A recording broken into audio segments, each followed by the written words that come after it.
Ну, точно не буде такого, як після війни, як було до. Тому що кров не дозволить просто забути все швидко.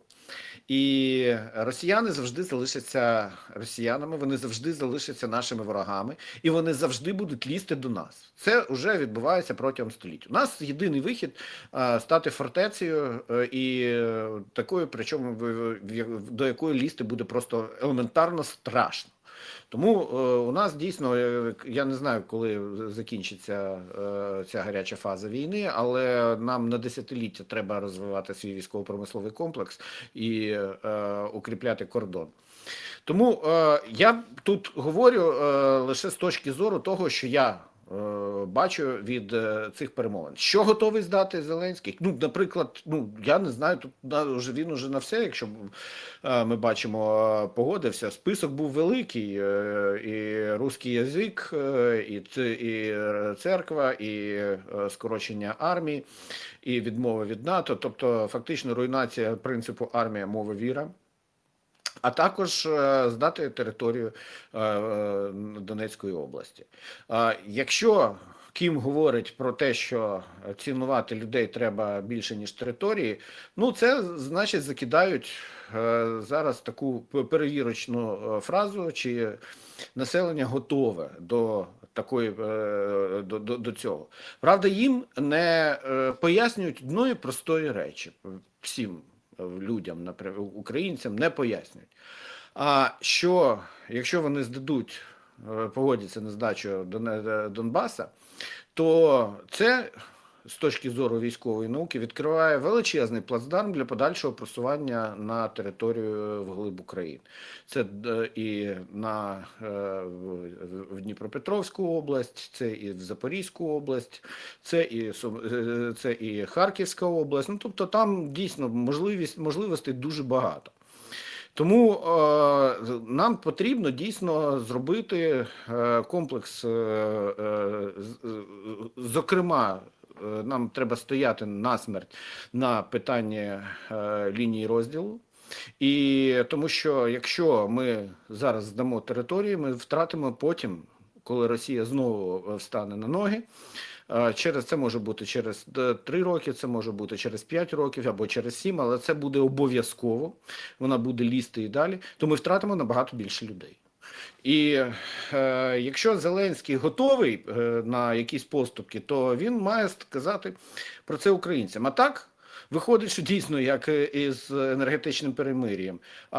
Йому навіть і хочеться сказати, але, скажімо так, залізні яйця заважають. А тут треба було би сказати. І коли Трамп уже заявив про це, то виявилося, що діватися нікуди, треба буде підтверджувати цю історію. Тому комунікація з українцями у Зеленського одна, от продовжується, маніпулятивна. Чесної розмови з народом він досі не може організувати. І він не хоче організувати. Він хоче підштовхувати людей. От як в 2019 році він шляхом маніпуляцій здобував собі перемогу, так він зараз намагається маніпулювати громадянами, для того, щоб вони поволі приймали ту історію, на яку йому доведеться піти. Тобто ми вже не чуємо про кордони 2019 року, про каву у Ялті. Якось воно було весь час, воно вирувало в просторі соцмереж і зникло. Все. Значить, він вважає, і його Зеленський, і його технологи вважають, що у українців пам'ять як у рибок гупі. Тому в даному разі я бачу позитивний момент в тому, що російські консерви вспливли і засмерділи так, що доведеться включати максимальні очисні споруди. Очисні споруди – це означає, що Росія має отримати по голові від усіх. Тобто ми бачимо, що цей скандал тільки набирає обертів. І далі просто у всіх політичних гравців, що в Європі, що в Америці, просто не буде іншого варіанту, як бити по тому, хто користувався безпосередньо послугами Епштейна в плані зливу інформації про ці походи сильних світу цього.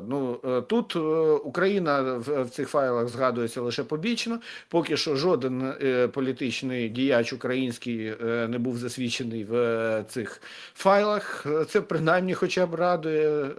Там навіть смішно було, коли в якійсь тернопільській газеті, інтернет-газеті написали, що в файлах Епштейна не знайдено жодного тернополянина.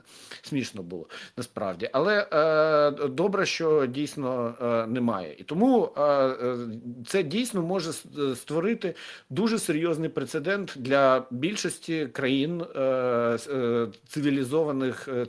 цивілізованого світу, я маю на увазі європейських країн і США, Великої Британії. Тому висновки будуть робитися. Зараз воно має ще відшуміти. Шум стоїть страшний. І Torbjørn Jagland, який виявляється з 2011 року, як те, що я побачив в переписках його і Епштейна, викладених у файлах Міністерства юстиції США, виявляється, що вони дружили дуже з 2011 року, вони постійно спілкувалися. Ягланд їздив до нього на острів, Епштейн приймав його у своїх там апартаментах в Парижі.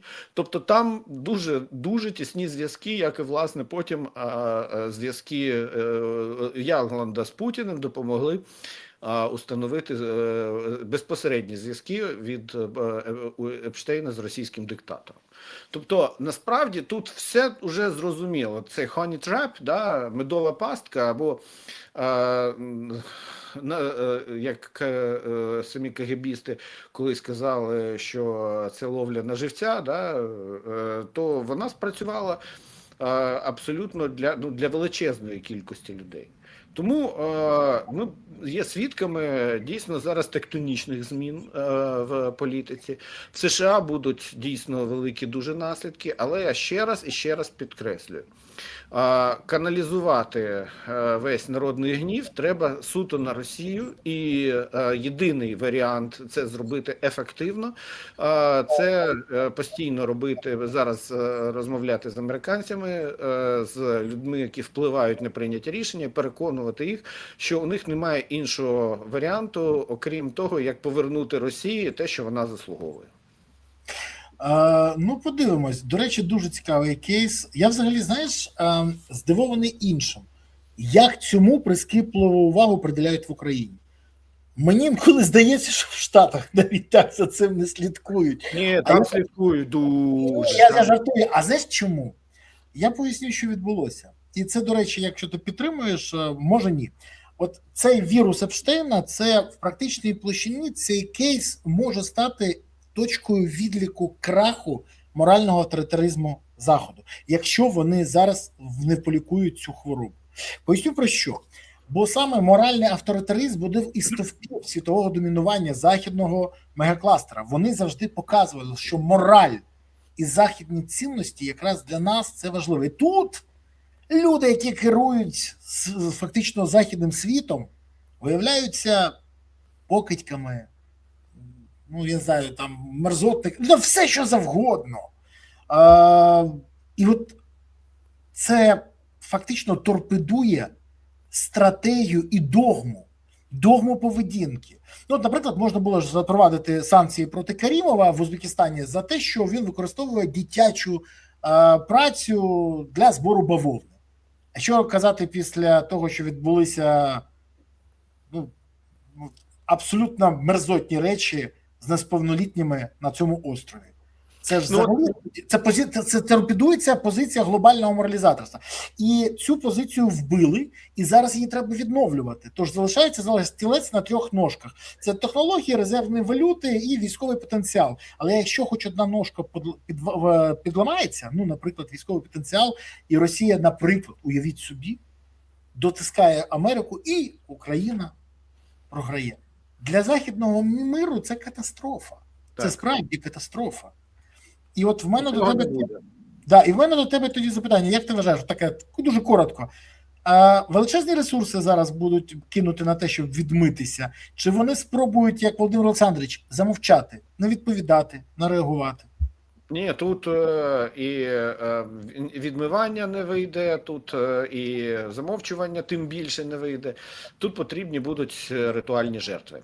І збочинців будуть називати збочинцями і називати їх прізвища. Ну от да, і хоч Трамп казав, що у нього є своя мораль в даному разі, ну йому це, я думаю, ще пригадають, як і пригадають дуже багато інших речей. Для нього дуже погана зараз ситуація, і тільки кардинальні кроки його спасуть від того, що ну, може стати для нього вже цього року величезною, просто глобальною катастрофою. Тому висновки будуть робитися абсолютно всіма. І ясна річ, що не буде ніякого ховання голову в пісок. Це тут, як Зеленський, от, після виходу твоїх інтерв'ю із Ваганяном, досі... Ми це зараз поговоримо. Так, досі не коментує нічого, досі не хоче реагувати і робить вигляд, що немає жодної проблеми. Ну, довго ігнорувати цю історію у нього не вдасться. Тому в даному разі для Америки це дійсно буде такий серйозний виклик для перегляду, скажімо так, підвалин моралі. Американці, думаю, підуть слідом от за Канадою, де прем'єр-міністр якої вже заявив про те, що ми не можемо жити за подвійною мораллю. І фактично виголосив у Давосі маніфест повернення до принципів. І тому американці теж мають повернутися до принципів. Але, бо, наприклад, от, ну, якщо візьмемо Будапештський меморандум, коли Україна здавала ядерну зброю, американці дуже тиснули, що треба все зробити, а коли прийшов час допомагати Україні згідно із статтею, яка говорить про допомогу, виявилося, що технічно вони зробити це не можуть, оскільки один із підписантів просто не з'явився на консультації. Все. І не працює. Але це з точки зору буквоїдства юридичного, то воно так от склали тоді цю угоду, цей меморандум, який підписали Єльцин, Кучма і Клінтон. Тому, перепрошую, Буш, тому в даному разі варіантів нема. Просто варіантів немає у них. У нас єдиний шанс зараз ставати просто в позу і казати: так вибачте, ви нам говорили про те, що ми маємо бути такими хорошими, правильними, покажіть нам тепер приклад. Але для того, щоб ми стали остаточно хорошими і правильними, дайте нам захиститися, тому що моралізаторство закінчилося. Ми самі маємо тепер боротися проти своїх внутрішніх корупціонерів без огляду на Захід. Там своїх траблів вистачає.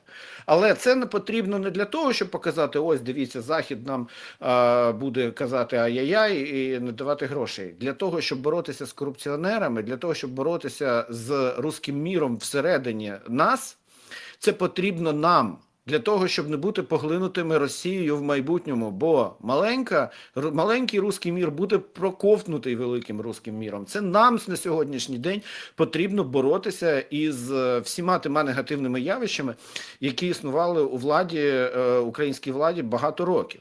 Тому у нас іншого виходу, як змінитися, немає. І, можливо, тоді українці, які заплатили кров'ю за свою свободу, можуть стати і моральними авторитетами для Європи і для Америки. Тому що, але для цього треба позбавитися своїх внутрішніх корупціонерів, ворогів і очистити владу від тих людей, про яких Епштейн казав, що це pure corruption, рафінована корупція. І сьогодні, він в 19-му році сказав це після приходу Зеленського до влади, і сьогодні ми бачимо, що це дійсно прийшла до влади в 2019 році рафінована корупція, яка грабує Україну чи не найбільше за всі часи.